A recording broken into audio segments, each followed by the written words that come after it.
Bom dia, meus queridos.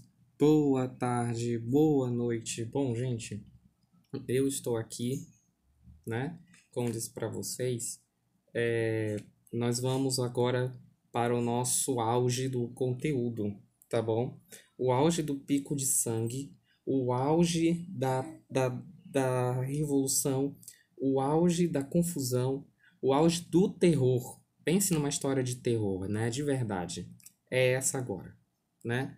É a história da monarquia constitucional da República Francesa de 1792 a 96. Então eu quero que você agora preste muita atenção, conforme vocês já devem ter visto naquele documentário maravilhoso, né? Nosso nosso rei foi muito contestado, estávamos falando aqui também. Nosso rei foi muito contestado, Luís XVI, pelas autoridades, pelo povo, por causa da extrema miséria a que chegou, né, a França, por ocasião de ter se envolvido nas guerras que acabou perdendo, e depois na Guerra de Independência dos Estados Unidos, que apesar de sair vitoriosa com ele, ficou muito desgastada economicamente. Esse desgaste já acontecia por causa também do período de seca, né, antes do inverno rigoroso de 89, que atingiram e afetaram drasticamente a produção francesa. Além disso, os impostos estavam caríssimos, o pão, inclusive, era o horror de preço, e isso fez o problema da fome, da miséria e até mesmo de matar por causa de comer se tornassem casos muito preocupantes. Gente, quando acontece isso, né, os três estados que antes tinha, né, na França, foram completamente conturbados por causa desse processo revolucionário liderados pelo terceiro, tá bom? O terceiro estado era o povo, mas o povo que eu estou falando aqui, gente, não é o povo em si, é os políticos que representam o povo lá dentro do parlamento, dentro da monarquia francesa. Nós estamos, no entanto, numa monarquia absoluta. É esse absolutismo que o terceiro estado vai querer acabar, né? E aí, dentre as figuras que aparecem para acabar com isso, está a figura do segundo estado mesmo também, né? Que seriam, mais tarde, agora aqui como a gente vai ver, na Convenção Nacional de 92, os jacobinos. Os jacobinos, eles eram bem extremos, bem adeptos mesmo da Revolução, e eram responsáveis pelo terror que aconteceu na França, porque para eles, para chegar na liberdade, na igualdade, na fraternidade, como era o lema da Revolução, era necessário matar o rei, né? Era necessário matar a rainha, era necessário matar todo mundo. Então, essa onda de morte para chegar numa liberdade é o que vai, gente, motivar e causar o caos aqui que a gente está falando, tá? Vocês lembram também que o povo, no entanto, fez a sua parte também. Eles invadiram a Bastilha, a prisão, né, medieval, para pegar todas as armas, né, dali, mataram todo mundo que estava ali, cortaram a cabeça, inclusive, do diretor da Bastilha, né, ostentaram as cabeças numa lança. A gente já pensou? Pensa aí, né? Pensa aí, se alguém invadisse a prisão aqui de Manaus, cortasse a cabeça dos soldados, né? Colocasse na ponta de alguma coisa alta, porque hoje no dia não se usa a lança como arma, né? Mas vamos pensar numa coisa aí, né? E ficar ostentando. Já pensou a gente ficar ostentando, ficar levantando cabeça no meio da cidade? Gente, você não acha que seria aterrorizante aquilo, né? É o que aconteceu aqui, né? E aí então o povo vai aonde? Para o Palácio de Versalhes, que ficava a 30 quilômetros de Paris, né? Aonde ficava a moradia do rei. Aquele Palácio de Versalhes, né? Também teve a participação feminina muito forte nesse protesto, como vocês devem ter visto naquele documentário, né? Foi um protesto muito grande e aí aconteceu que houve a invasão, houve também o assassinato dos guardas, o rei e a rainha tentaram se proteger, né? Mas ainda por um grupo, né, que percebeu que é melhor não matar o rei e a rainha naquele momento, né? Levaram para Paris, né? Naquela carruagem, né? Pensa, né, gente? Eu fico pensando nessa cena, né? Como foi aterrorizante mesmo. E aí tá. Chegaram lá e aí foram presos e, enfim, em 91 a 92 julgados. É o que foi a monarquia constitucional, que tá aqui na página 176 do livro de vocês, tá bom? Essa monarquia constitucional, como o nome já diz, é o sistema de governo onde o rei e a rainha devem obedecer o parlamento, né? Deve obedecer uma constituição que não prioriza a vontade deles, mas é a vontade do parlamento. Geralmente essa vontade do parlamento está ligada à vontade do povo.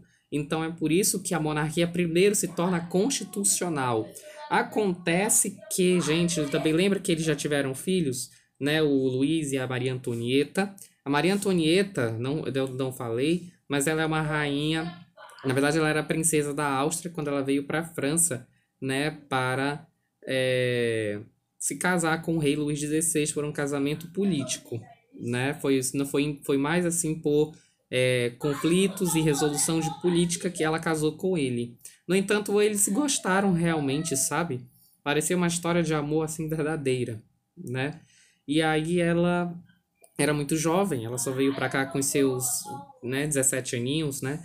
E aí ela casou jovem, então, e aqui ainda é jovem, ela só tem seus 20 alguma coisa, né? E aí o que acontece?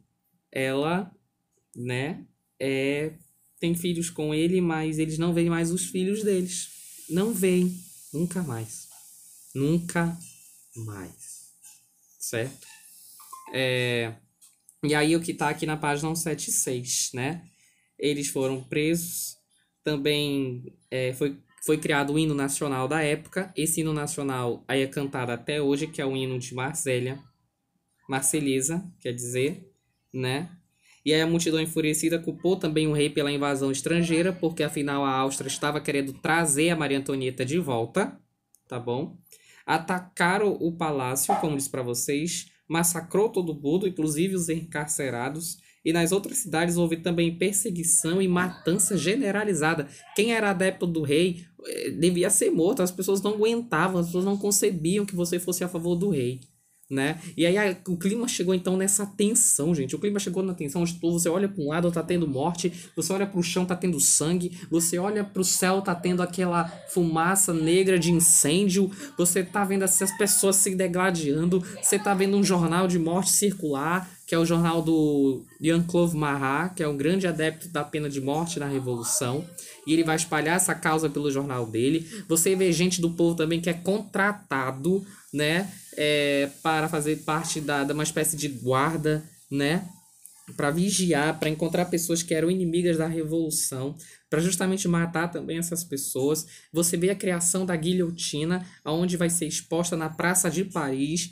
e ali vai acontecer a morte de mais de 50 mil pessoas, isso pelo que eu sei, porque na minha opinião morreu mais do que aquilo. Tá bom? 50 mil, incluindo padres, incluindo religiosos, incluindo religiosas, incluindo cristãos em geral. Todos deviam morrer por causa da revolução, para ter a liberdade, para ter a igualdade, para ter tudo que eles sonhavam em ter. E aquele credo cristão, principalmente a igreja, deveria ser cair, deveria ser abolida, as bíblias queimadas, rasgadas, as catequeses proibidas, tudo, gente, que você possa imaginar de onda de violência veio à tona em 1792.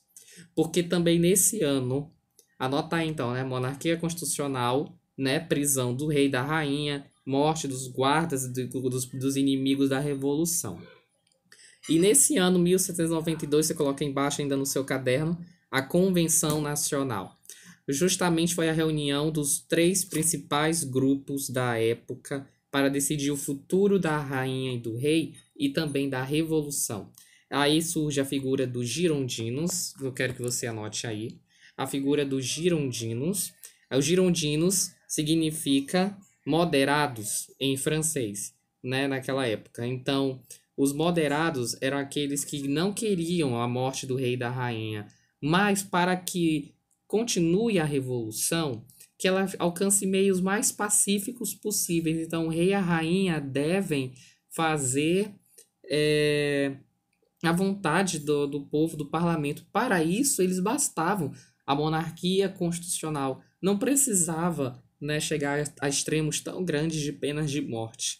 Já os jacobinos, pelo contrário, acreditavam que para a revolução ser livre de todo o risco de que se perca, era necessário quebrar com todas as estruturas anteriores. Isso incluía a morte também dos seus principais representantes, os representantes do antigo regime, que é justamente o rei, a rainha e a igreja, que eram o primeiro estado, tá bom? O primeiro estado, certo, gente? Por fim, mas não menos importante, existiu também um grupo chamado sans-culottes, como está aqui no box abaixo de vocês. Sans-culottes significa sem culotte. O que é culotte, professor? Culotte era uma espécie de sapato que só os ricos usavam, né? E também combinava com a calça e toda a veste da época, que era só para os políticos, só os mais ricos tinham aquelas roupas. Os sans-culottes diziam tão a favor dos pobres, tão a favor do terceiro estado, dentro dessa política, e eram muito extremistas, eram muito radicais, inclusive foram eles que mataram diversas pessoas nas prisões, incluindo os religiosos, todos que eu falei para vocês aí, da igreja, que eles chegavam, né, a não usar o culote, ou seja, não usar aquela roupa de político, eles usavam mais trajes do sentido popular e um calçado simples. Dizem até que alguns andavam descalços, né? Então, mas eram políticos, né, mas políticos bem extremos. Então, né, esses eram os sans-culottes, tá bom?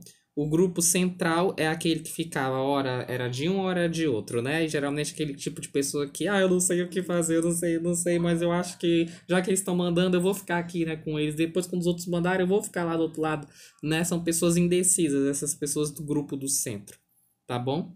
Então, esses são os grupos que a gente está falando que formam essa convenção nacional, essa reunião em nome de toda a nação, com esses principais partidos para decidir o rumo da história. Essa história, como disse para vocês, não vai ser boa, tá bom? E aí o que acontece ainda, então, em 1793, acontece a votação da maioria e o rei é morto na guilhotina. Pensa na cena. O rei, eu estou falando da autoridade máxima do país, foi morto, ele foi preso, preparado, cortaram o cabelo dele, né? Levaram ele numa carruagem onde ele foi completamente exposto, né? As pessoas, aí pensa as pessoas assim, né? Chamando ele de tudo que é nome que você possa imaginar. Pensa se você é a gente que é brasileiro, né? A gente que brasileiro fala às vezes muita coisa por aí, né? Muito, né? E aí jogava um monte de coisa nele, jogava pedra, jogava qualquer coisa que você possa imaginar. Chegou lá em cima.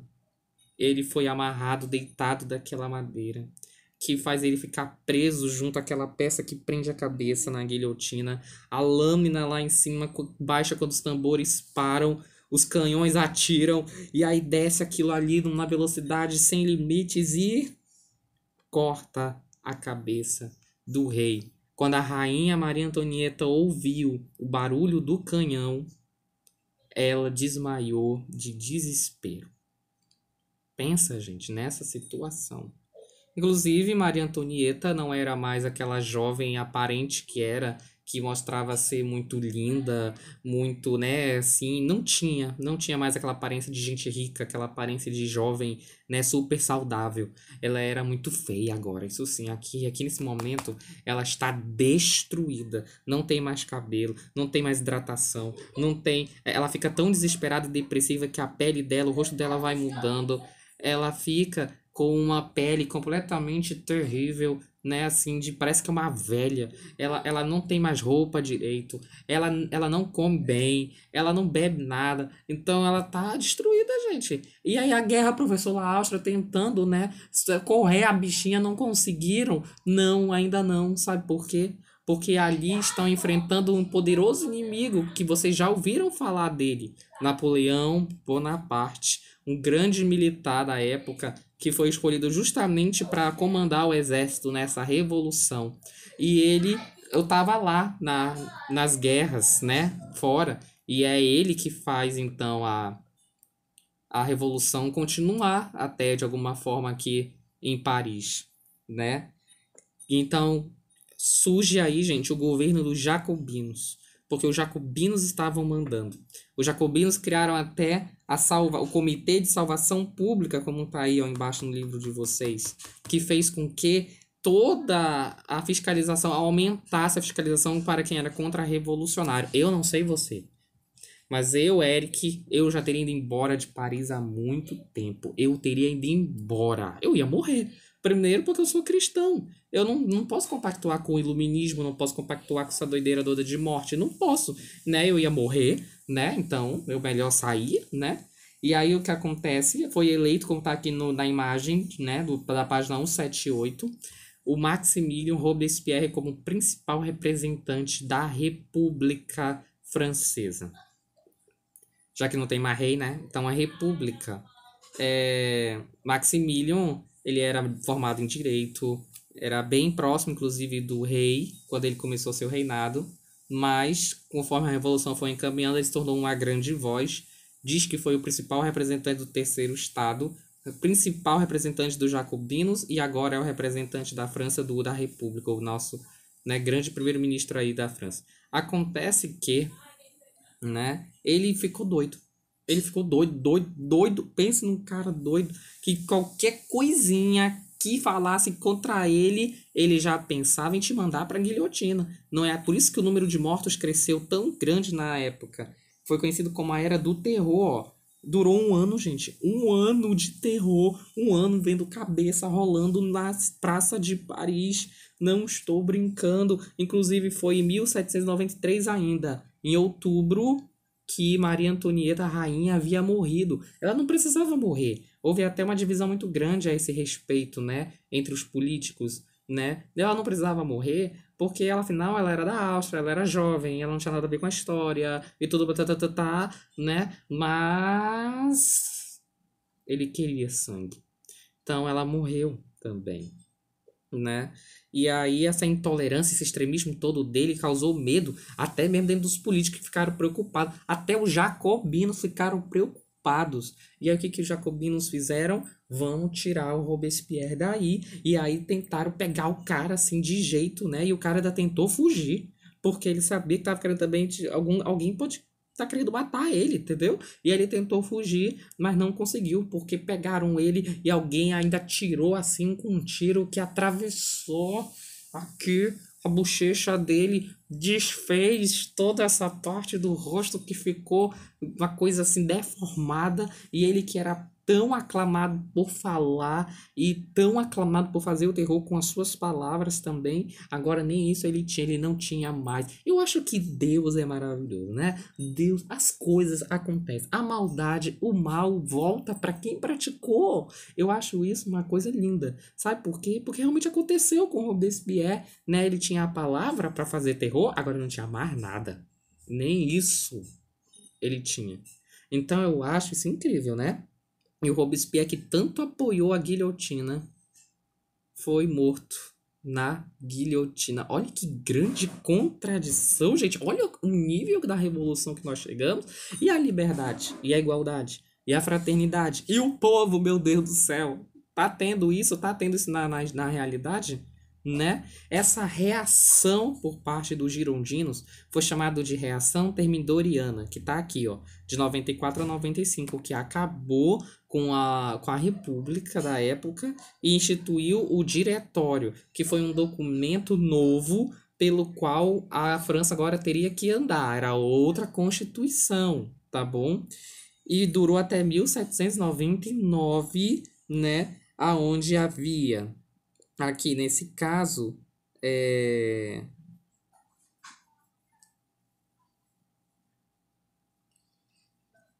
à frente, né, estava o militarismo. Então, a parte do exército aqui foi muito importante no diretório, e aí vem Napoleão Bonaparte assumir, assumir o lugar de Robespierre e virar aí um político, também o dono, o primeiro-ministro da França. Depois vai ser o imperador. Entendeu, gente? Por enquanto é isso. Depois a gente vai para os capítulos finais Mas essa história de sangue ainda não acabou. O professor não acabou, não. Mas se preocupe, vamos ver como acaba essa história. Abraços, vamos lá.